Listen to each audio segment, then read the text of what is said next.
자, 이 시간에는 이는 그가 하나님을 믿음이었더라, 이런 주제로 말씀을 나누겠습니다. 우리가 함께 읽으신 다니엘서 6장은 다니엘이 하나님을 믿었기에 일어난 일들의 기록입니다. 이것은 다니엘을 증거하는 것이 아니고 다니엘이 믿은 하나님을 증거하는 내용입니다. 다니엘의 믿음은 하나님을 나타내는 도구입니다.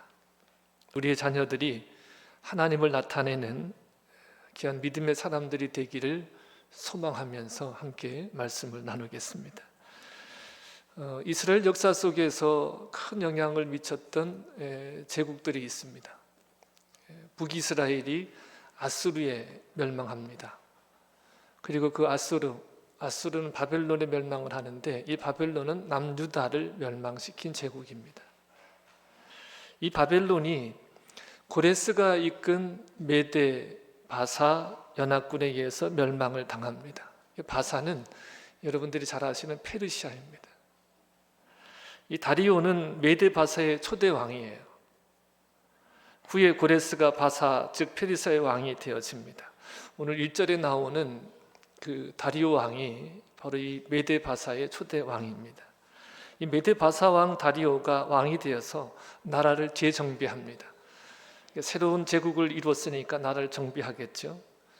고관 120명을 전국에 세워서 통치하게 하고, 그 고관들 위에 총리 셋을 세웁니다.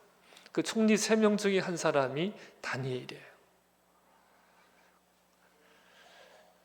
다니엘이 바사 이 메데에 의해서 멸망당한 바벨론의 총리였거든요. 이 바벨론의 총리였던 사람이 새로운 제국 이 메데 바사의 또 총리가 되어지는 것입니다. 다니엘은요, 새 왕 때의 총리를 지냈어요. 그리고 나라가 지금 바뀌었거든요. 멸망하고 새로운 나라가 일어섰는데 또 그 나라의 총리가 되어진 거예요. 이것을 보면 누구나가 다 다니엘을 인정한 부분이 있었던 것으로 보여져요. 물론 다니엘이 그 마음이 민첩했다 그랬거든요. 그 민첩함도 물론 하나님이 주신 것이죠. 다리오는 이런 다니엘을 세 총리 중에서도 가장 뛰어난 총리로 세워서 전국을 다스리게 합니다. 자, 이러한 때에 다니엘에게 위기가 찾아와요. 말씀드렸던 대로 이 다니엘은 적국에 멸망한 나라의 총리였거든요. 이런 다니엘이 왕 다음으로 높은 지위에 오르니까 당연히 시기하고 질투하는 사람들이 생겨집니다. 그래서 다니엘을 끌어내릴 방도를 찾아요. 어떻게 하면 저 다니엘을 끌어내릴까, 이런 방도를 찾는 거예요. 그래서 총리들과 고관들이 국사에 대해서, 그러니까 다니엘이 지금까지 살아온 것, 나라를 지금 총리로서 일하는 것, 이런 모든 면들을 다 살펴보는 거예요. 고발할 근거를 찾고자 했죠. 근데 아무 근거도 아무 허물도 찾지 못했다 그랬습니다.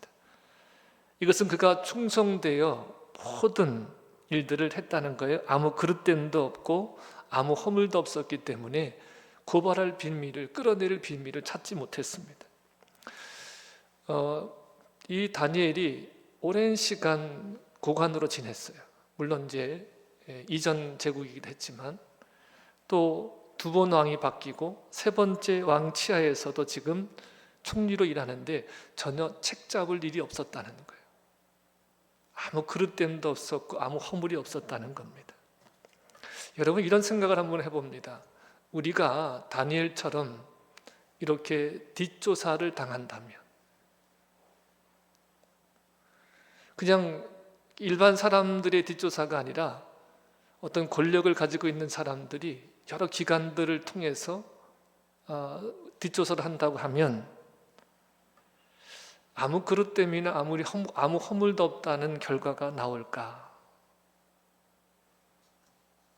여러분, 다니엘은 하나님을 신뢰하였고 하나님을 의식했기 때문에 이처럼 아무 허물과 그릇됨이 없는 사람으로 드러났습니다.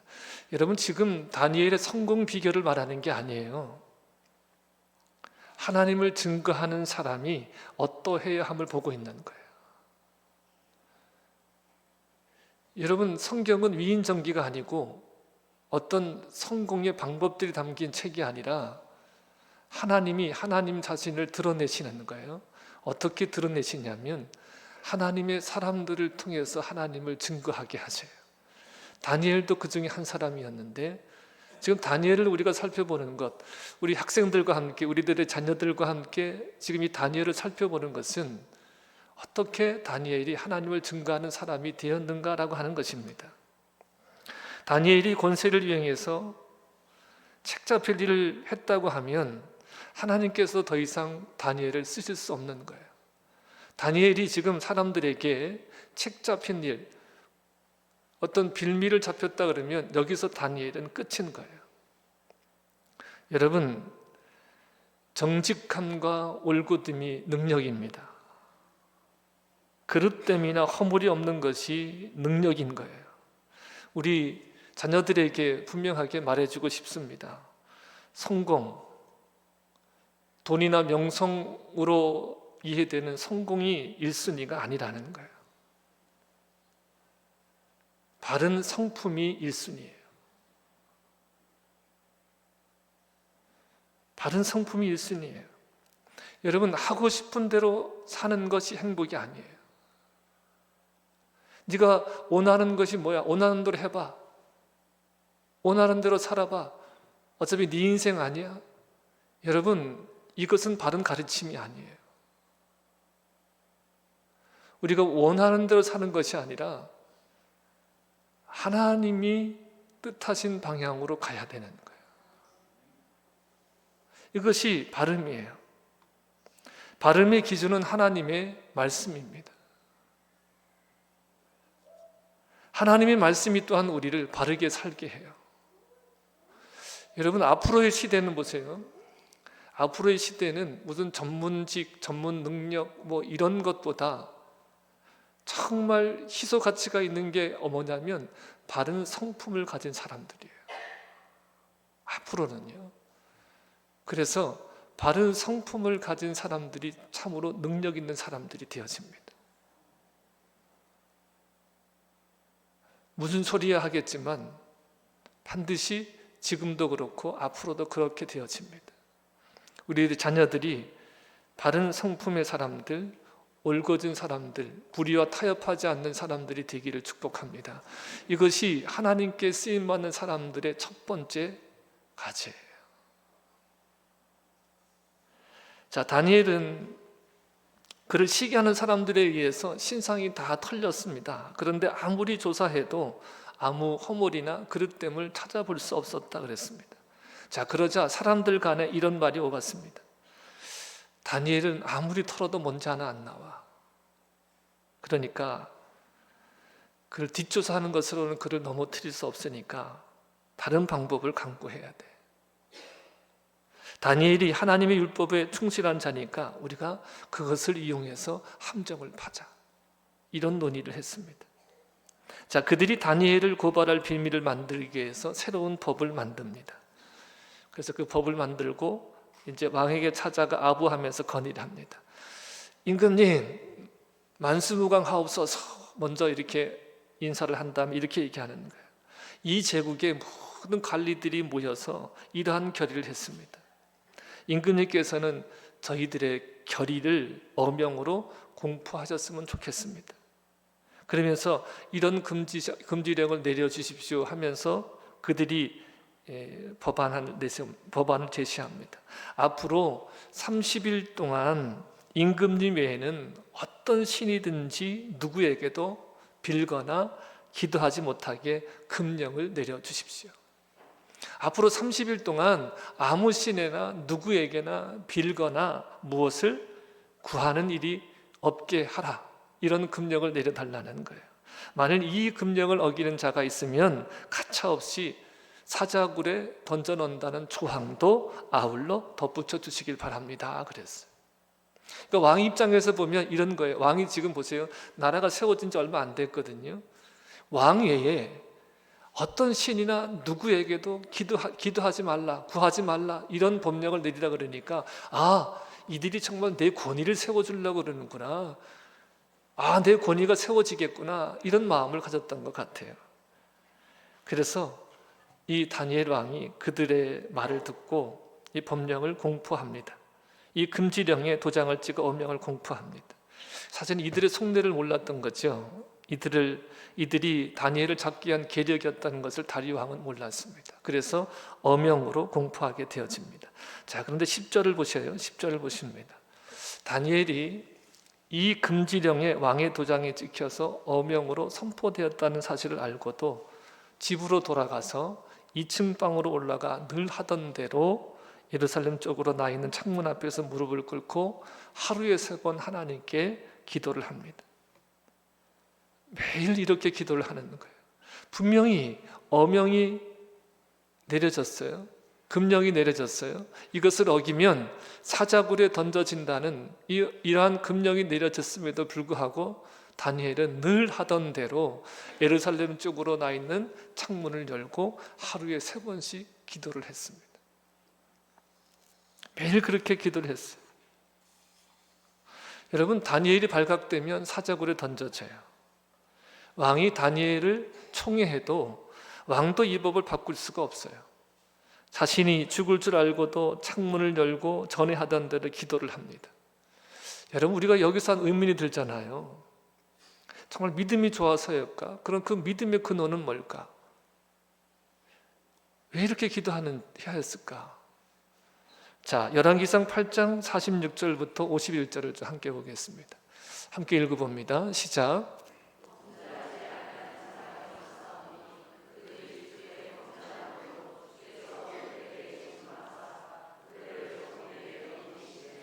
적국이 그들을 사로잡아 원근을 막론하고 적국의 땅으로 끌어간 후에 그들이 사로잡혀간 땅에서 스스로 깨닫고 그 사로잡은 자의 땅에서 돌이켜 주께 간구하기를 우리가 범죄하여 반역을 행하며 악을 지었나이다 하며 자기를 사로잡아간 적국의 땅에서 온 마음과 온 뜻으로 주께 돌아와서 주께서 그들의 조상들에게 주신 땅 곧 주께서 택하신 성읍과 내가 주의 이름을 위하여 건축한 성전 있는 쪽을 향하여 주께 기도하거든 주는 계신 곳 하늘에서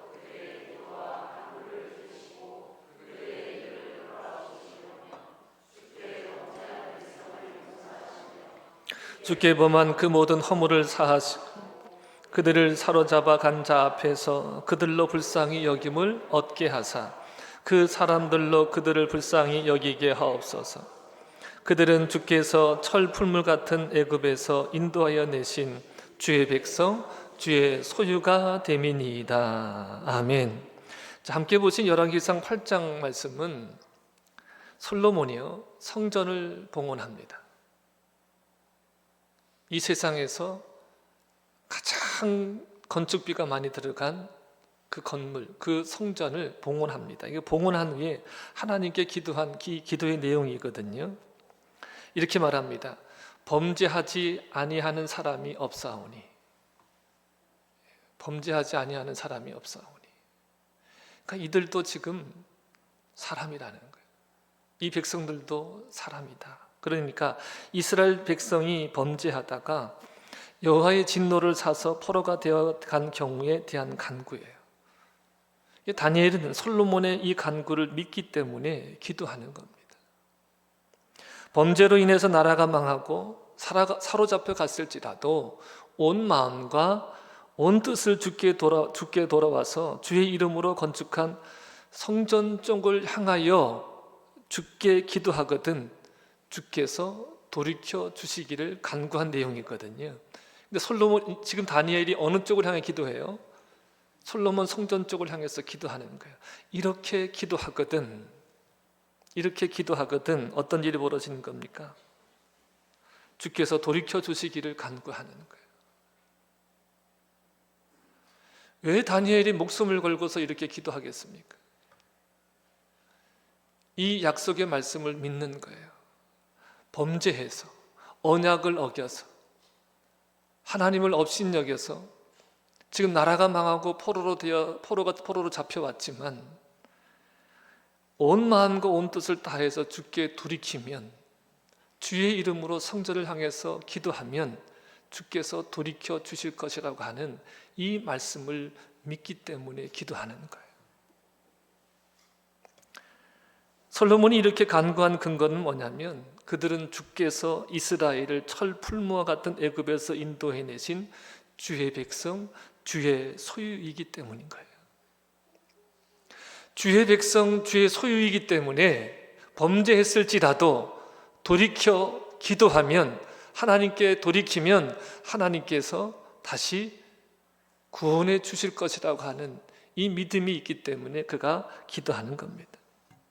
다니엘이 죽을 줄 알고도 하나님의 약속에 대한 믿음으로 인해서 기도했습니다. 여러분, 오늘날 이 땅의 믿음의 사람들이요, 정말 털어서 먼지 하나 안 나오게 올곧게 정직하게 바르게 산다고 해서 사람들이 다 좋아하는 것은 아니에요.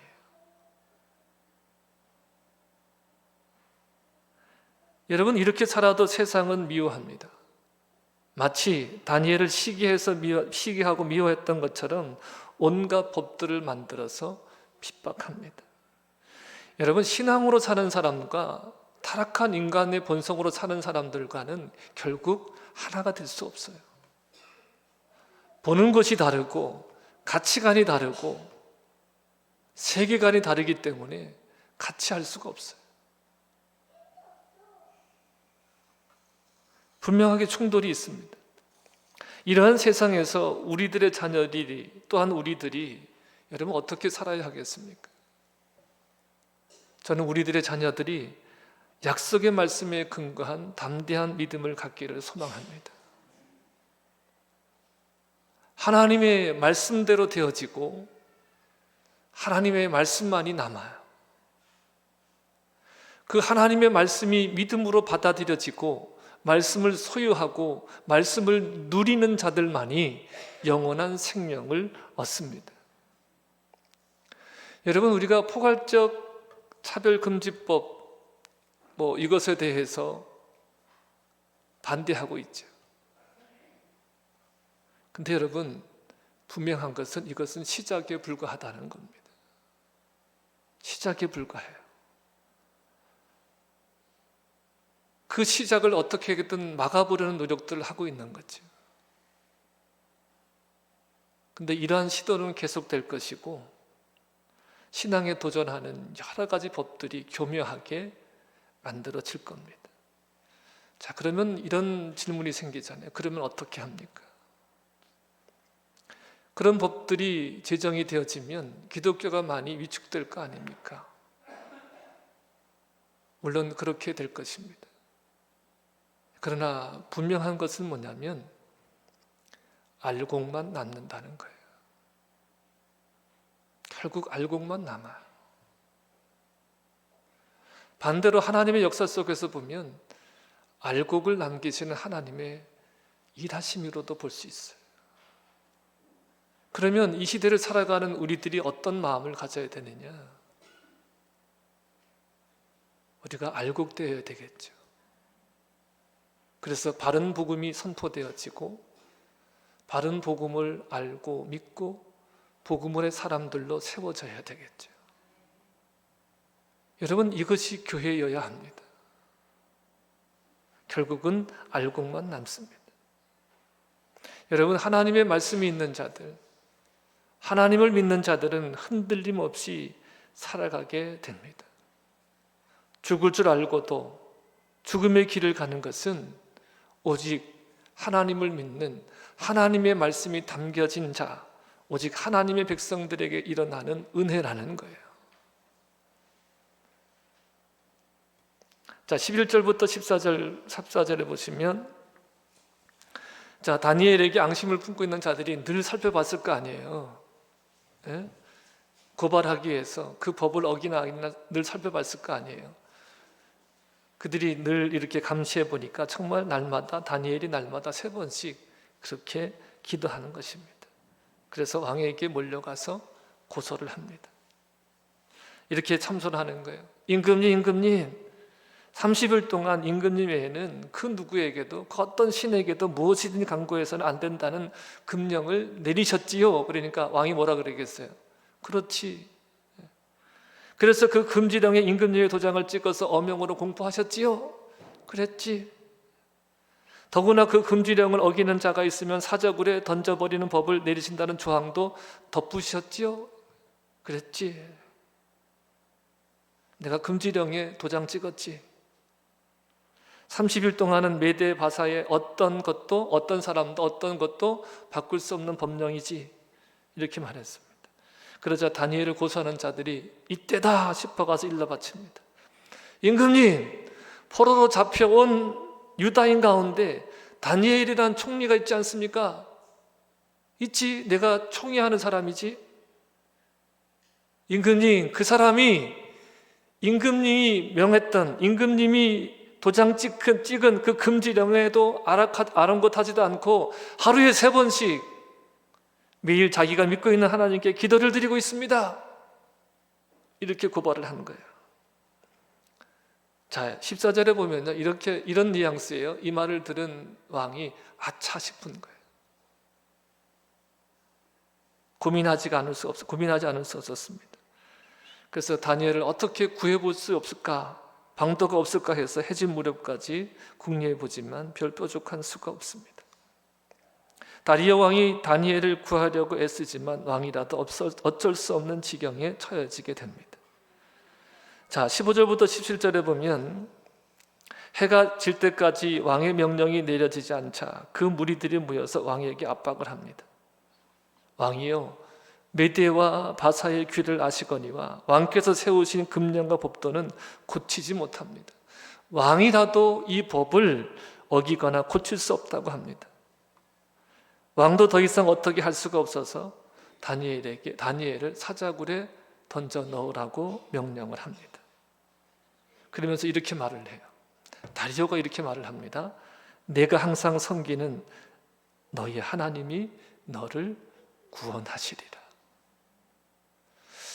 다리오 왕이 다니엘을 사자굴에 어쩔 수 없이 다리오 왕이 사자굴에 다니엘을 집어넣으면서 이렇게 말하는 거예요. 너가 항상 섬기는 너희 하나님이 너를 구원하시리라 그럽니다. 자신이 지금 왕이잖아요. 모든 권력을 가진 왕이지만 자신의 권력으로는 다니엘을 구할 수 없어요.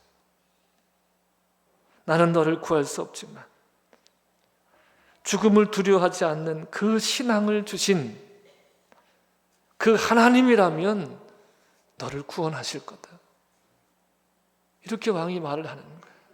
그리고선 돌을 굴려서 그 굴 어기를 막고서 인장을 찍습니다. 아무도 이것을 열지 못한다는 거예요. 자, 18절부터 23절에 보면 왕이 궁에 들어가서 밤이 새도록 금식하며 오락을 그치고 잠도 자지 않습니다. 왕이 밤새 고민하다가 이튿날 새벽에 급히 사저굴로 왔습니다. 그리고서 소리질러서 다니엘에게 묻습니다. 이렇게 말해요. 살아계신 하나님의 종 다니엘아. 사자굴을 향해서 이렇게 외치는 거예요. 살아계신 하나님의 종 다니엘아. 내가 항상 섬기는 내 하나님이 사자들에게서 너를 능히 구원하였느냐? 너를 구원하였느냐? 이렇게 묻습니다. 여러분, 이곳에 있는 사람들에게도 이 소리가 들리셔야 됩니다. 하나님께서 너를 구원하셨느냐? 여러분, 우리는 이 구원을 받았습니까? 다니엘이 왕에게 인사를 하면서 말합니다. 나의 하나님이 이미 그의 천사를 보내서 사자들의 입을 봉하셨습니다. 나의 하나님이 이미 천사들을 보내서 사자들의 입을 봉하셨기 때문에 사자들이 나를 상해하지 못했습니다. 이것은 나의 무죄함이 그 앞에 명백하게 드러난 것입니다. 또 왕이여 나는 왕에게 어떤 해도 끼치지 아니했습니다. 자, 이 말을 들은 왕이 심히 기뻐하면서 다니엘을 사자굴에서 올리라고 명합니다. 자, 다니엘이 사자굴에서 올려지는데 그 몸이 하나도 상하지 않았어요. 사자와 함께 뭘 했는지 모르겠어요. 쎄쎄쎄 했는지 뭘 했는지 모르지만 어쨌든 밤새도록 사자굴에 있었는데도, 굶주린 사자굴에 있었는데도 다니엘을 끌어올리자 몸이 하나도 상해를 입지 않았습니다. 이에 대해서 이렇게 평가합니다. 이는 그가 자기의 하나님을 믿었음이었더라. 이는 그가 자기의 하나님을 믿었음이었더라. 왕이 사자굴에게 던져진 다니엘에게 말했습니다. 좀 전에 제가 말씀했죠. 내가 항상 섬기는 너희 하나님이 너를 구원하시리라. 살아계신 하나님의 종 다니엘아, 내가 항상 섬기는 내 하나님이 사자들에게서 능히 너를 구원하셨느냐? 그랬더니 다니엘이 이렇게 말하는 거예요. 내가 섬기는 나의 하나님이 나를 구원하셨습니다. 여러분, 이런 구원을 받으셨습니까? 여러분, 이런 구원을 믿으십니까? 여러분, 우리의 자녀들이, 여기 앉아있는 우리 자녀들이 정말 하나님을 알고 하나님을 믿기를 소망합니다. 그 하나님을 믿는다라고 하는 것은 하나님의 말씀대로 되어짐을 믿는 거예요. 그러니까 처음은 일단은 하나님의 말씀을 알아야 돼요. 말씀이 어떻게 선포되어지고 그 말씀이 어떻게 이루어져 있는지를 알아야 되죠. 그 말씀을 믿을 때 다니엘과 같은 담대함이, 다니엘에게 임한 그 구원이 임하게 되어지는 것입니다. 여러분, 저는 정말 이곳에 앉아있는 우리 자녀들이 다니엘과 같이, 다니엘이 믿었던 그 하나님이 그를 구원하신 것 같이 이들이 믿는 하나님이 이들을 구원하시기를 소망합니다. 자, 24절에 봐요. 다니엘을 참수한 자들이 처자들과 함께 사자굴에 던져집니다.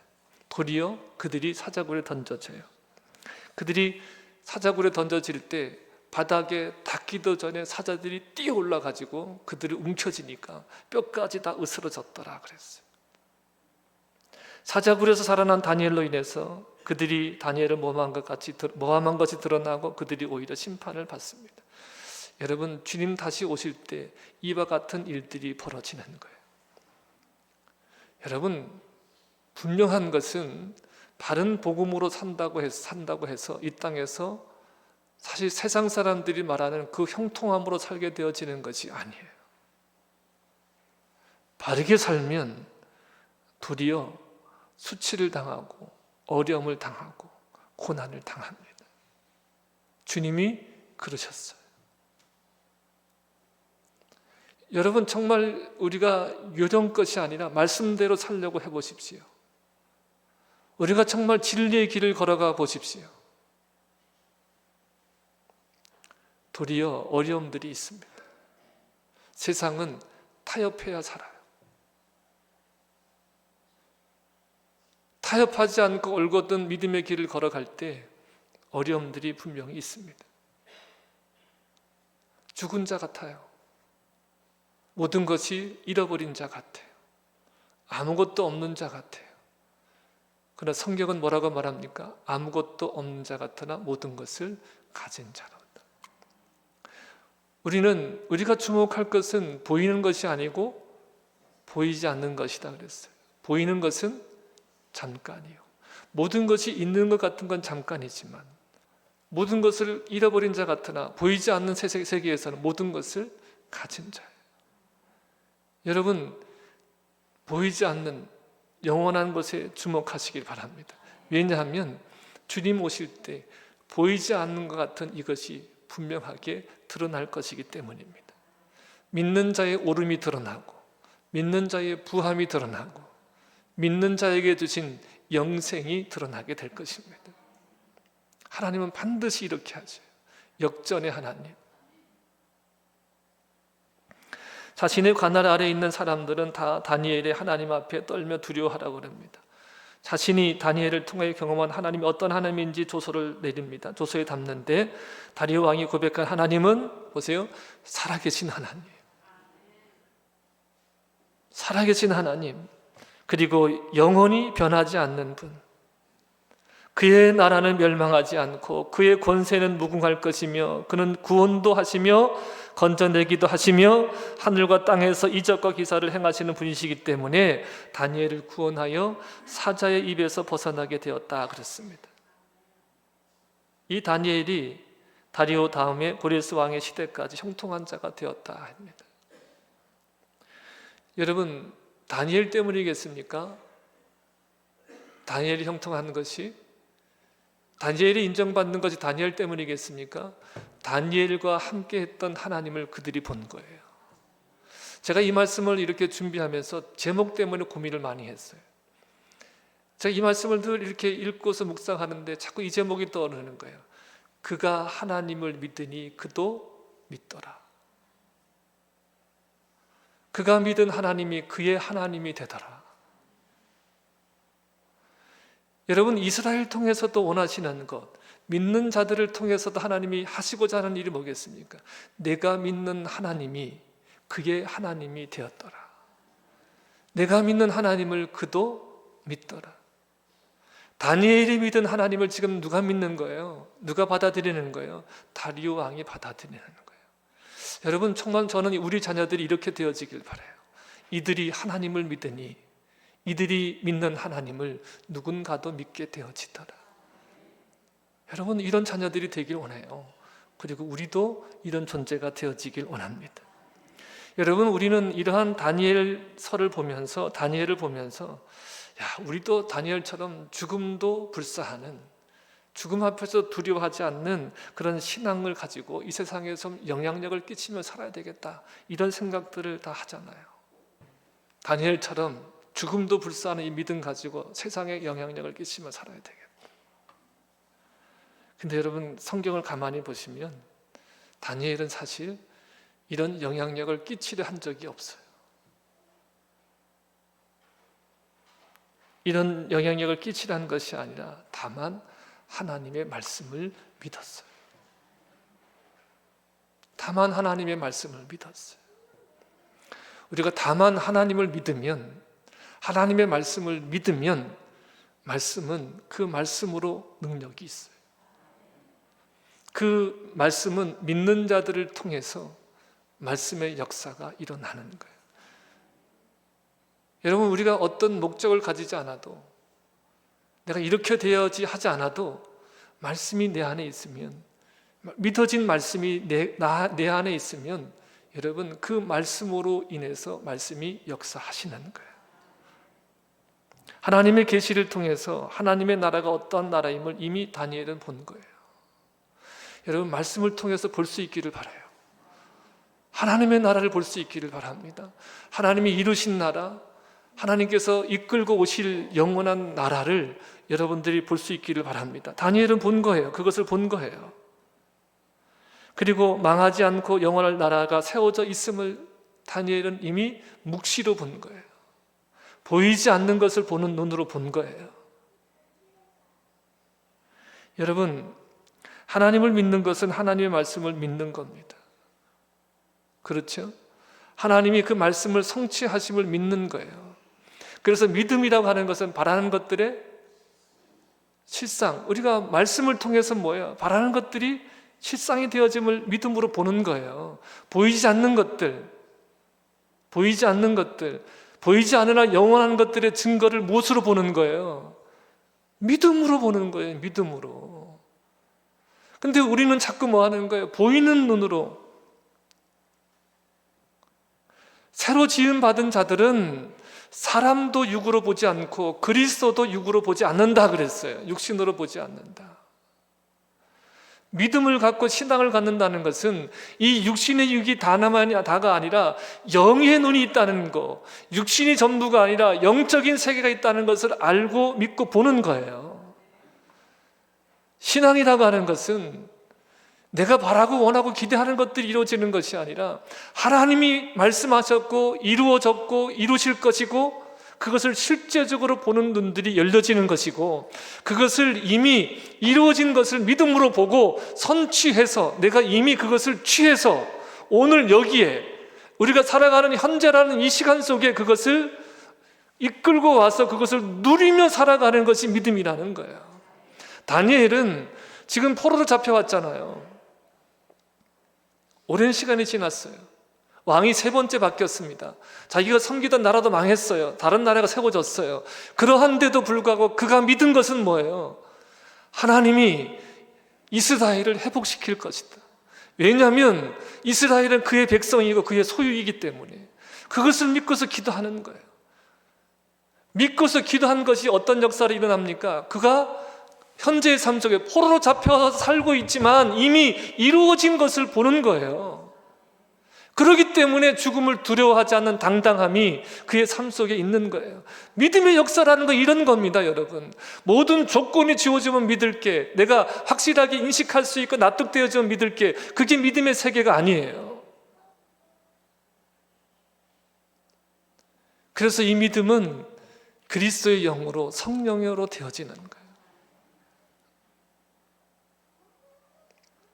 여러분, 이 시대를 살아가는 우리들, 이 시대를 살아갈 뿐만 아니라 다음 세대를 살아갈 우리들의 자녀들이 말씀을 알고 말씀을 얻고 말씀 안에서 발견되어지는 은혜가 있기를 축복합니다. 여러분, 우리들의 자녀들을 위해서 기도하셔야 돼요. 우리가 지금 살아가는 것도 팍팍하잖아요. 우리들이 느끼잖아요. 아, 이게 신앙생활 하는 게, 참 믿음으로 사는 게 이것이 녹록한 게 아니구나. 내가 능력이 없어서가, 내 힘이 없어서도 뿐만 아니라 세상이 우리를 믿음으로 살기를 힘들게 하는 시대구나. 근데 여러분, 이것이 점점 그 도전이 급박하게 더 노도와 같이 큰 물결로 온다는 거예요. 우리의 다음 세대들이 살아갈 세계는, 여러분, 우리의 자녀들이 신앙을 타협하며 살아야 되겠습니까? 살지 않아야 되겠습니까? 믿음으로 살아야 되지 않겠습니까? 우리들의 자녀들을 위해서 기도해 주시기 바랍니다. 집 평수 늘리는 거, 승진하는 거, 그게 1순위가 아니에요. 여러분들, 예수 믿으면, 쉽게 표현하면 예수 믿으면 구원받고 안 믿으면 지옥 간다고 우리가 믿잖아요. 그런데 여러분, 자녀들 사랑한다고 하면서, 자녀를 위한다고 하면서 자녀들한테 정말 해줄 수 있는 게 뭐겠어요? 정말 사랑한다고 하면 정말 좋아야 될 것이 뭐겠어요? 복음이잖아요. 구원의 길을 제시하는 거잖아요. 근데 여러분, 여러분이나 저나 잘 아는 게, 자식이 내 마음대로 됩니까? 안 됩니까? 안 돼요, 내 마음대로. 그럼 우리가 뭐 해야 되겠어요? 뭐 해야 되겠어요? 기도해야죠. 도무지 알지도 못하는 자들 같고 도무지 믿지도 않은 자들 같은 게 우리의 모습 아니에요. 자녀들을 향한 우리의 모습이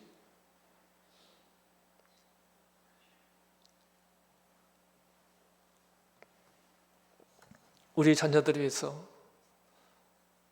기도하십시오. 기도하면 하나님이 분명히 역사하십니다.